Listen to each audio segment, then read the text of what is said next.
ازيكم حبايب قلبي؟ عاملين ايه؟ يا رب تكونوا بألف خير. معاكم مروه من قناه هابي هوم. جالكم فيديو جديد ان شاء الله هيعجبكم.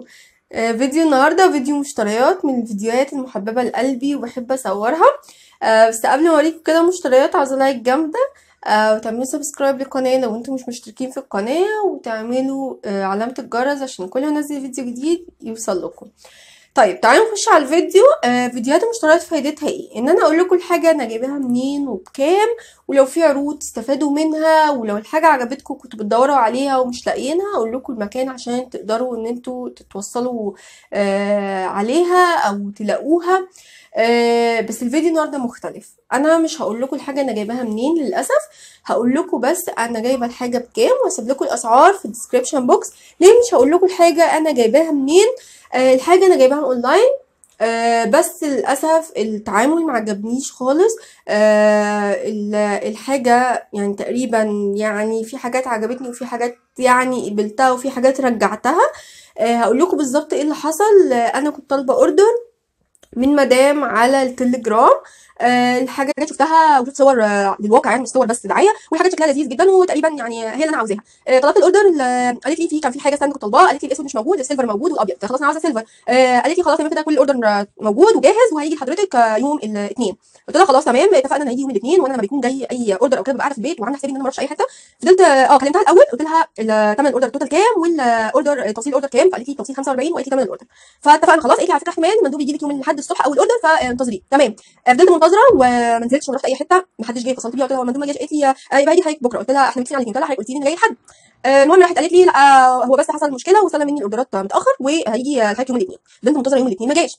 يوم الثلاث عديت وما اتصلتش، واعتبرت ان انا كده الاوردر بالنسبه لي جه او ما جاش مش فارقه يعني. انا لما بطلب اوردر من حد اول مره انا ما بقولوش انا مين، مروه عادي بطلب اوردر، ولا يوتيوبر ولا عندي قناه ولا اي حاجه. حتى نوران في الاول ما كنتش تعرف، لو تعرفوا جروب بيوتي هوم ما كنتش تعرف اي حاجه. طلبت اول اوردر لقيت التوصيل ممتاز، لقيت الحاجه ممتاز، الاسعار ممتازه، قلت لازم اعرف البنات عليهم. فانا بطلب الاوردر ما بقولش اي حاجه لغايه لما اشوف لقيت الدنيا تمام. عادي الشخص يعرف ان انا يوتيوبر او عندي قناه، ما عنديش اي مشكله. فهي ما كانتش تعرف اي حاجه، هي عارفه مروه في الشيخ زايد وخلاص. فاتصلت بيها يوم الاربعاء عشان اشوف الحاجه دي جايه ولا مش جايه، وانا اصلا كده هطلبها من حد تاني، ولا لو لقيتها قدامي اشتريها. بقيت محتاره. فراحت قالت لي ازاي الاوردر ما وصلش لغايه دلوقتي؟ لا انا هكلم المندوب وارد عليكي. ما ردتش عليا. لقيتها تاني يوم بعت لها السلام عليكم، لغايه دلوقتي ما ردتش عليا، ممكن اعرف موقف الاوردر ايه. فقالت لي للاسف جدا المندوب العربيه عطلت منه واكتشفت يعني ان الاوردرات لغايه دلوقتي ما اتسلمتش وحدوته كده يعني. فقلت لها تمام الاوردر برده هيجي لي ولا الوضع هيكون عامل ازاي؟ فقالت لي الاوردر هيجي لك، انا هبعت حد ياخد منه الحاجات وفي مندوب جديد هيجي لك يوم الخميس ان شاء الله. قلت لها تمام. بعتت لي رقم ده، كنت بعتي لي رقم المندوب، بعتت لي رقم المندوب، قلت له لا انا الحاجه. فراح قال لي انا كان الكلام ده اتصلت بيه يوم المفروض يوم الخميس حاجه تيجي، ما جاتش. اتصلت بيه يوم السبت فقلت له المفروض كان في حاجات تجي لي وكده، فقال لي ان شاء الله هاجي حاجه النهارده بالليل. قلت له للاسف انا مش هكون متواجده بالليل، انا عاوزه الحاجه النهارده الصبح قبل الظهر. فعلا مشكور جاب لي الحاجه. الاوردر كان اللي هي لما بتجهز الاوردر كتبت لي فاتوره بالاصناف بالاسعار وكل حاجه، فانا عامله حسابي على البادجت اللي انا شفته. فلقيت الفاتوره جاي ناقص منها مبلغ، بقول له ايه ليه الفاتوره ناقصه عن اللي مبعوتها لي؟ فقال لي في منتج ما كانش موجود فاتخصم من الفاتوره. فقلت له هي بعت لي وقالت لي كل المنتجات متوفره فما فيش مشكله. المهم بصيت لقيت في حاجه كمان، هم كانوا 13 منتج لقيتهم 11، مش منتج واحد، اكتر من منتجين. بصيت لقيت فعلا في منتج كمان مش موجود. طيب قال لي الدليفري مع توتال الحاجه دليفري 65 قلت له لي 45. فطبعا اتضايقت جدا وقلت خلاص مفيش مشكله، بس يعني انا هكلمها واشوف الفرق ده في ايه. هو نزل من هنا براجع الفاتوره لقيت في حاجه مش مظبوطه في الحساب. اتصلت بيه لو سمحت ما تتحركش عشان في لخبطه في الحساب وانا حابه اشوف المنتجات من جوه، اشوف العدد مظبوط ولا ايه. لما يبتدي يخش لكم الشك او ان في حاجه مش مظبوطه، الفاتوره اللي مصوره لك مبعوتها لك غير الفاتوره اللي في ايدك، المنتجات اتقال ان هي كلها متوفره وهتجي لك، وتبصي تلاقي المنتجين مش موجودين، فقلقت بصراحه. جه المندوب طلع تاني، فتحت الحاجه قدامه لقيت انا هو المفروض كده بقى في الفاتوره 11 منتج، ببص لقيت الموجودين بالعدد كده اهو 10 منتجات. فقلت له كده في منتج ناقص، قعدنا نراجع مع بعض عرفنا ايه اللي ناقص. قال لي طب انت شايفها في العربيه؟ طلعت نزل شافها في العربيه ما لقاش حاجه طبعا، طلع قال لي مش موجوده هكلمها. انا في الفتره اللي هو كان بيشوف في العربيه بقيت اراجع على الحاجه الشكل والكلام ده كله، لقيت منظم كنت طالباه. المفروض المنظم دوت هو متجلفن، يعني هو مواصفات ان هو متجلفن، لقيته متقشر والجلفنه دي عشان ما يصديش، فبالتالي ان هو مقشر فاكيد هيصدي. طبعا اتضايقت جدا. قلت له انا المنظم دوت زي ما انت شايف كده متخربش ومتقشر وانا مش هقبل ان انا استلمه. فكان هو بيتصل بيا وبلغها ان في منتج ناقص وما دام في قطعه مش رافضه تستلمها. المهم عشان ما اطولش عليكم كلمتها وشرحت لها الوضع، قلت لها فرق التوصيل الحاجه قايله لي كذا وانا ملتزمه بالحاجه قلتي عليه. اكيد مش بخل مني ولا ان 20 جنيه تفرق معايا، بس ده التزام. اتعودوا متفقين مع حد على حاجه حتى لو معاكي ملايين الدنيا والاخره انا متفق معاكي على حاجه ما تفاجئنيش بحاجه ثانيه. انت قايله لي في الاوردر 45 جنيه دليفري، انا جاي الحاجه على الاساس ده اتفاجئ ان هي 65 جنيه ليه؟ يعني ما قولي 65 جنيه ما تقوليش 45 جنيه. الحاجات طبعا جات لي انا يعني في حاجات رجعتها والحاجه اللي كانت ناقصه. المهم نزلت الكلام ده كله من ثمن الاوردر وخدت منه تاني بقيه الفلوس ورجعت الحاجه اللي كانتش عاجباني. بقول لكم ليه بقى كل القصه دي. انا لما كنت بطلب اوردرات نوران كنت ضمناها وما اعرفهاش معرفه شخصيه خالص خالص، ولا شفتها قبل كده ولا لينا علاقه ببعض، مجرد حد بيبيع اونلاين. لقيت الشغل فيه امانه، الحاجه بتجيلي ملفوفه بطريقه شيك جدا، متحافظ على الحاجه، ما فيش حاجه متبهدله. فكنت ممكن الاوردر افتحه بعد يومين ثلاثه، ان خدت تقريبا منها 4 اوردرات بعد يعني اول اوردر و3 اوردرات كمان، فيعني خلاص في ثقه. دي انا اول مره اتعامل معاها، فكان طبيعي المفروض من الاول قبل ما تحصل الحدوته دي كلها انا كنت فتحت الاوردر. فالنصيحه مني هتطلبوا اونلاين تفتحوا الحاجه قبل ما تدفعوا فلوس، تفتحوا الحاجه تراجعوا على الحاجه كويس جدا، تشوفوا الاسعار، تجمعوا توتال الفاتوره، دي فلوس تدفع ان هي بتترمي في الارض.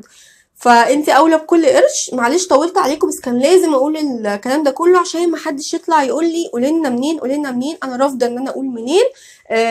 ممكن تشوفي الحاجات لو عجبتك عند اي حد تاني، خدي سكرين للحاجه اللي عجباكي وشوفي دوري عليها عند اي حد بيبيع اونلاين، عند اي محل بيبيع حاجات تركي، وشوفي الحاجه بعينك قبل ما تستلميها.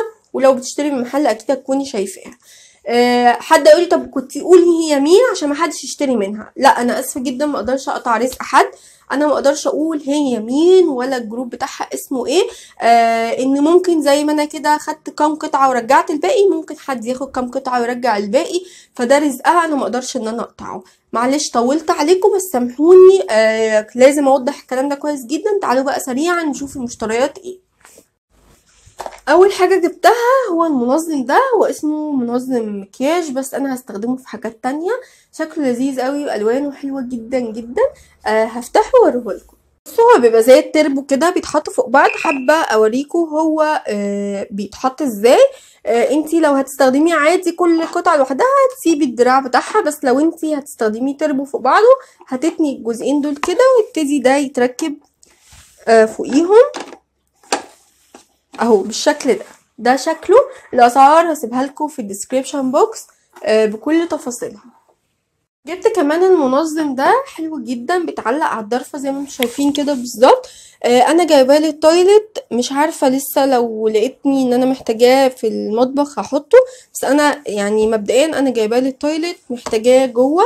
هينظم لي حاجات في التقفيله وشكله لذيذ وخامته كويسه. يعني لو في حاجه هتلاقوها مش عجباني هقول لكم عليه. من الحاجات كمان اللي جبتها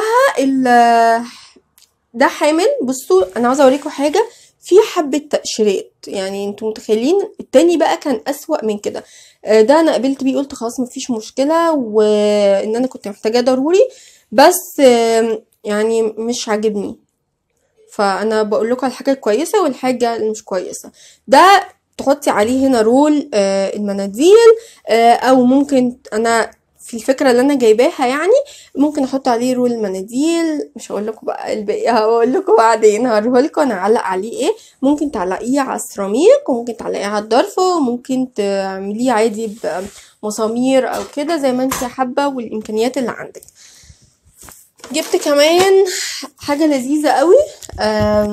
جبت البرواز ده. البرواز ده بيتركب على الفيشه، يعني على الكوبس بتاع الفيشه كده، منه برواز ومنه شكل ديكور حلو ويغير شكل الفيشه. عجبني جدا، جايباه للمطبخ. وجبت كلمه كيتشن دي.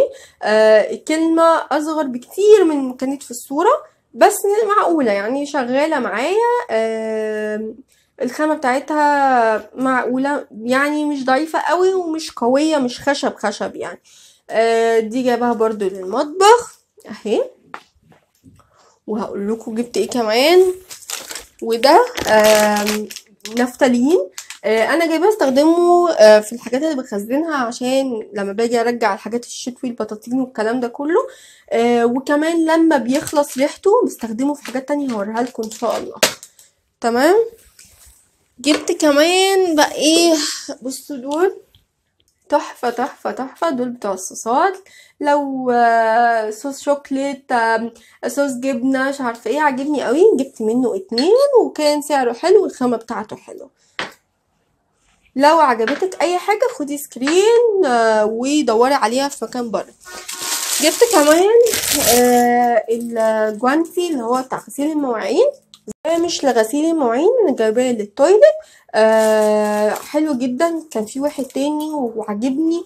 بصوا فظيع فظيع فظيع، لو لقيتوه هاتوه. حلو قوي في التنظيف اذا كان تويلت مواعين بس مش حلل والكلام ده.